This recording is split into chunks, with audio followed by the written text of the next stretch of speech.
This is the Investor Connect podcast program. This is Hall T. Martin. I'm the host of the show, in which we interview angel investors, venture capital, private equity, family offices, and many other investor groups for startups and growth companies. I hope you enjoyed this episode. Thank you for joining us. Well, hello, this is Hall Martin with Investor Connect. Today we're here with Cliff Hinrichs of Steele Ventures. Cliff, thank you for joining us. Well, thanks a lot for the invitation. It's a pleasure. Can you tell us a little bit about how you got into the early stage investing world? I originally started off my career many moons ago as a derivatives trader. And that's what brought me over from New York City for a couple of years to London for a couple of years. But then the internet wave was really hitting the UK at that time. It was a few years after it had really come into force in the US. And it was just, it was impossible to resist starting my own startup. And I'd met a few people outside of the financial sector who were sort of more serial entrepreneurs. And together with a co-founder, we launched our own startup. And that went exceptionally well for a while. We raised a total of $8 million equivalent. So basically a Series A round. Learned a little bit about the venture game from the entrepreneurial side. Ultimately, it failed because we needed a second round of funding, which was understood when we got our first round of funding. But the NASDAQ crash intervened, and that was pretty non-discriminating in its impact on startups. So frankly, it took me a while to recover from that psychologically, but what I always remember about that time was just the buzz of being in the community and really the fact that we were really trying to make a dent in the universe and we were starting to do that. So I got bitten by the bug at that time. Well, today you run Steele Ventures. Can you tell us what your fund focuses on? Yeah, sure. So just maybe a few quick facts about it. So we're a micro VC / angel fund investing mostly in mid to late stage seed. We invest in about 3 to 4 companies per year since 2012. We'll invest up to $100K in sterling, which would be about $135K US dollars. But it's typically more 20 to 25,000 pounds to start with. It's all our own funds, so we can decide quite quickly. We're not constrained by LP restrictions or bureaucratic investment committees, so we can move quite quickly. I think it's worth mentioning in terms of performance because so many times VCs or angels don't actually talk about that. So we've run some calculations and it looks like we're about top decile compared to the most, what we think is the most appropriate benchmark, which is PitchBook's global VC benchmark. We use that because we've invested in 6 different countries so far, and we think that's the most appropriate. It's actually a tougher benchmark than pure European benchmarks would be. The companies we've invested in from seed stage have raised over 150 million US dollars by now, and collectively, not our stakes, but collectively the companies are worth $700 million. And we think it's a little early. I mean, we've already got a clear 9-figure outcome in Singapore. Hasn't exited yet, but it's well above 9 figures at last valuation. And we think it's likely that we'll get a 9-figure outcome in Europe and one in the US as well. So that performance is pretty broad-based, and I think that makes us a little bit unusual, especially for the amounts that we're investing in, the stage that we're investing in. Well, can you give us some examples of some of the high quality investments you've made, just maybe a short snapshot of those deals? Yeah, sure. So really the flagship one is an investment in Singapore. It's a company called MyRepublic, and they're probably best understood as kind of like a telco tech or telco 2.0. Singapore is an interesting region for telco because a few years back they made a set of very pro-competitive reforms. They nationalized their broadband network, and they ended up bringing down the cost for a gigabit per second connection down to about sort of 50 to 60 Singapore dollars per month. So, that beats most people in most countries, but they kind of jumped up the league table in terms of cost per unit bandwidth from something like 20th to almost tied for Seoul in Korea. So those reforms worked really well. It also opened up a kind of like a reseller market, and it moved the whole economic model of telco away from kind of like a pure CapEx competition, where you tend to get very oligopolistic market structures with 3 or maximum 4 players. And it really opened up an opportunity for resellers to kind of establish new brands and migrated the competition away from CapEx more toward marketing and operations. So you could target segments like gamers with low latency, for example. So that's been super successful. They've acquired a few cost advantages along the way that mean that every new market they enter, they are essentially the low-cost provider, which is pretty amazing. And it also means that the break-even point in terms of number of subscribers when they enter a new market is reduced to anywhere between like 20,000 or 30 or 40,000 subscribers. So it's a really dramatic change in the telco model. And the telco sector, a lot of private equity firms are kind of down on the sector in general because they know it has to evolve. But I would argue that these guys are kind of showing the way of how a telco-based company can evolve successfully. Returns you mentioned a moment ago are quite stunning there compared to the average venture capital returns. And so what exactly are you looking for in these startups, or maybe better, what advice do you have for angels starting out? What should they be looking for in these startups? I think it's a real challenge if you're just getting started as an angel to kind of know what does good look like. And I think there's an adage in the VC community, and I don't know who coined it, but it says something like, it costs $10 million to train a venture capitalist. There was a similar adage for me when I was in trading. So I think that's not true.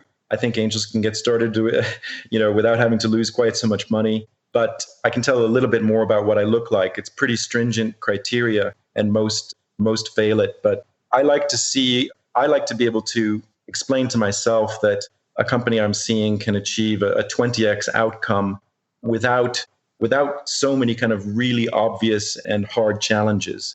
Obviously, there will be challenges along the way, but you don't want to identify 3 or 4 hurdles that really give you major concern.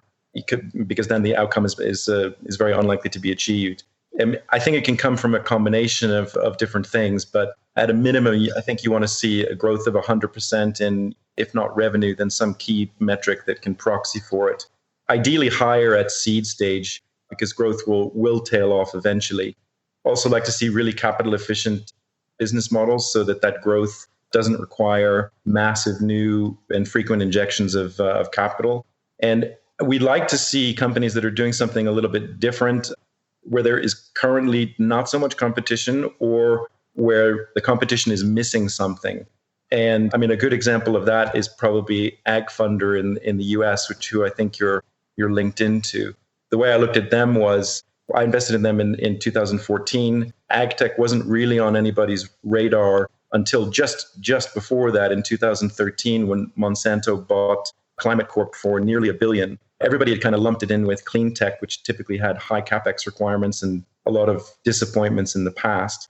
I looked at them as, if you have an angel list, which is kind of like a horizontal player of an investment marketplace, eventually that's going to verticalize in the next phase of development. And you saw that in some real estate areas, et cetera. But I thought that it would take a long time for another competitor to AgFunder to appear that was verticalizing and specializing in ag tech.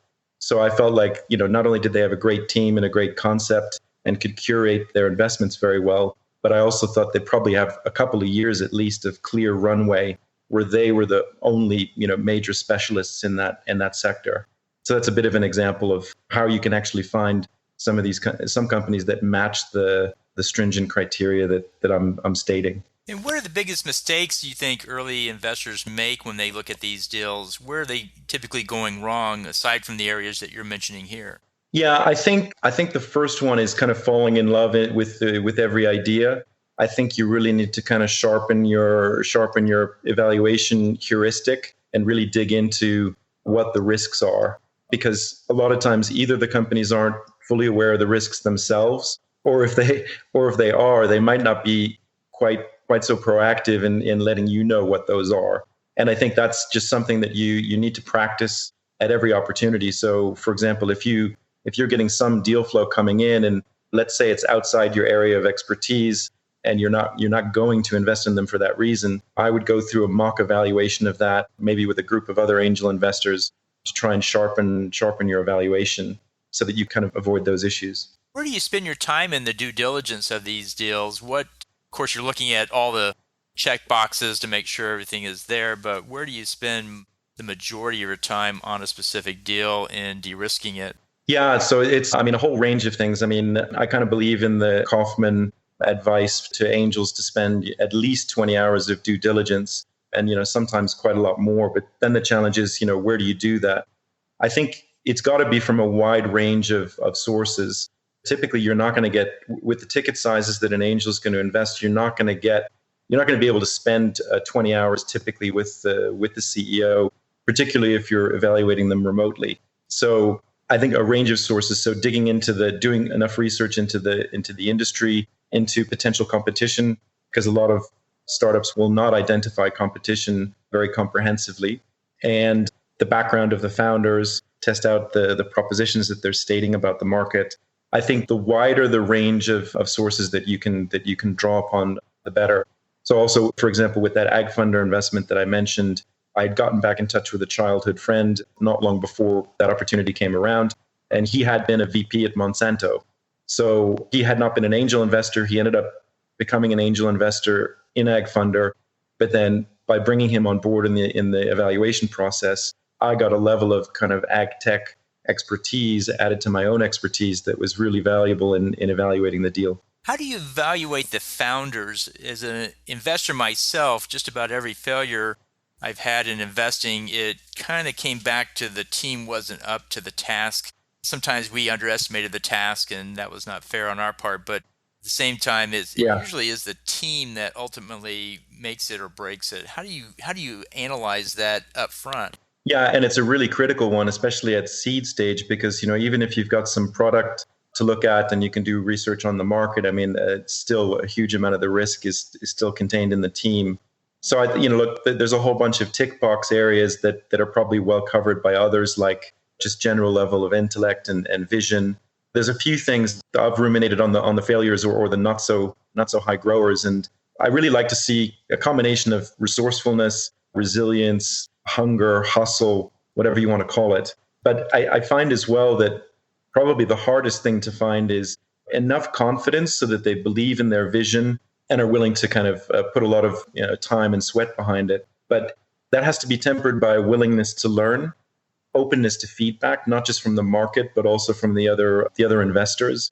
So I find that's a really hard combination to find. And I've even worked in startups where the founders have effectively pushed the company in too many different directions. And you could almost describe them as, from a psychological perspective, like risk-seeking behavior. So if you have somebody who's really confident, it's possible that they veer into risk-seeking behavior rather than kind of risk-neutral. And so I think that's a key danger. A couple of examples. I invested in one company with Harvard MBAs leading it, who didn't update investors enough and then had a cash flow problem.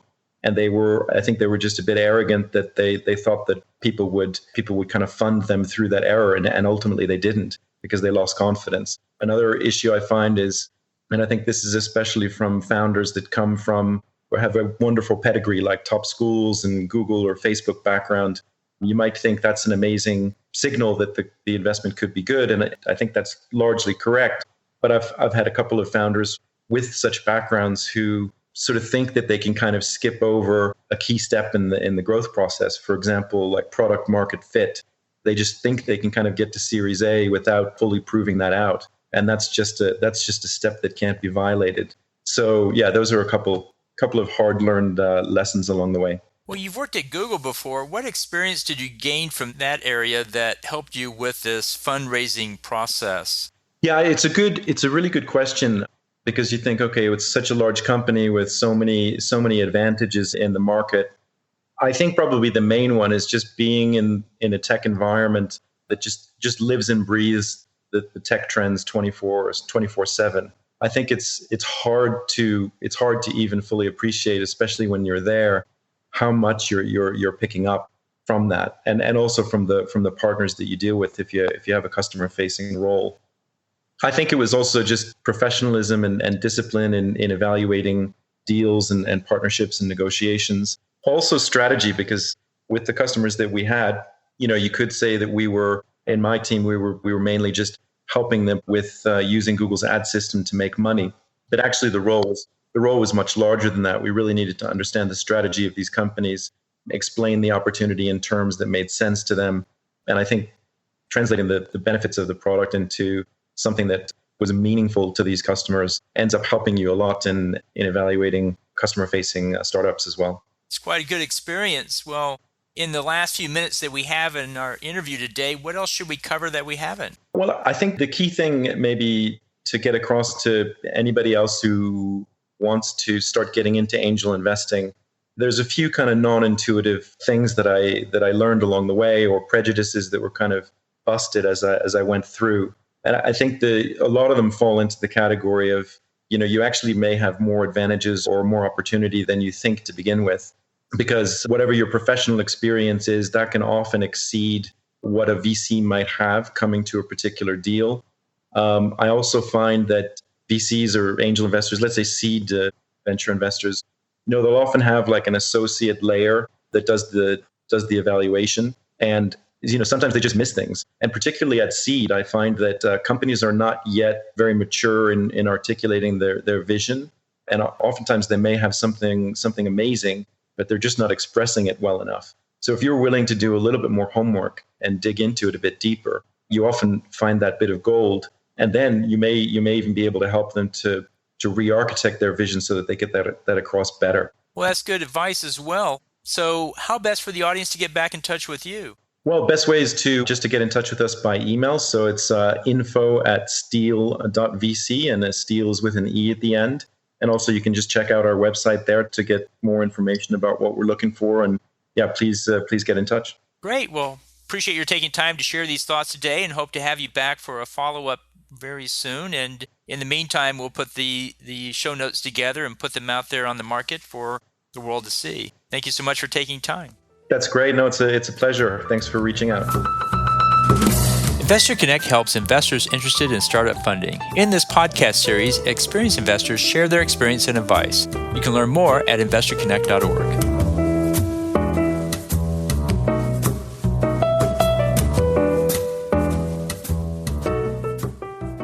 Paul T. Martin is the director of Investor Connect, which is a 501c3 nonprofit dedicated to the education of investors for early stage funding.